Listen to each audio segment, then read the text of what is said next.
काफी लंबे इंतजार के बाद पिछले 5 साल तक के शेयरधारी इस चीज के लिए तरस गए थे कि उनको शुगर यहाँ से मिले, रियायती दर पे मिले। तो शेयरधारी थे लगभग 11,890 शेयरधारी यहाँ पे हैं। और एक बार इसके पहले जब भाजपा की सरकार थी तब उन्हें यहाँ से शक्कर प्राप्त हुआ था। ये दोबारा भाजपा की सरकार में उन्हें अवसर मिला है।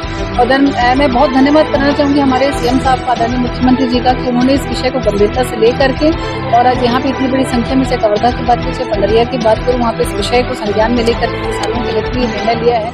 और किसान बहुत खुश हैं कि वापस से जो रुकी हुई जो प्रक्रिया कांग्रेस के कार्यकाल में थी वो उनको वापस से उसका फायदा मिला। भ्रष्टाचार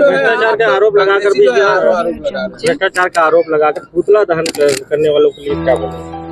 और इसके माध्यम से भी आपने बड़ा प्रहार किया है। बिल्कुल, देखिए मेरी राजनीति बहुत स्पष्ट है, पीठ पीछे राजनीति करना और उस तरीके की राजनीति में सीखना भी नहीं चाहती हूँ। मैं बिल्कुल ये चीज़ मैं आपके माध्यम से बोलना चाहती हूँ कि जो कांग्रेसी या जो गिने चुने लोग यहाँ पर किसानों को टारगेट करके किसी भी जनप्रतिनिधि, चाहे मैं हूँ चाहे वो सरकार हो, उनको घेरना चाह रहे तो वो कभी सफल नहीं होंगे। कि आदरणीय विश्वदेव साय जी की सरकार है जो लगातार भ्रष्टाचार पर नियंत्रण करते आ रही पिछले 8 महीने। ये जो भी घोटाले आज देखने मिलते हैं, बड़े बड़े घोटाले आप सबने पिछले 5 साल में देखे हैं। और यहाँ पर भी जो विषय आ रहा है कि कांग्रेस की देन है 19 करोड़ रुपए का पेमेंट। बताना चाहूंगी आपको मैं, पिछले कांग्रेस के कार्यकाल का किसानों का पेमेंट बकाया तो 19 करोड़ का जो हमारी सरकार अभी आने के बाद किसानों को दे रही है। और आगे भी जो पेमेंट बकाया है लगातार उसकी प्रक्रिया चल रही है। बहुत जल्दी किसानों को जो उनकी बचे हुए जो गन्ने की जो रेट है बहुत जल्दी उनको मिलने वाला है। और किसानों को इस बात पर विश्वास भी है।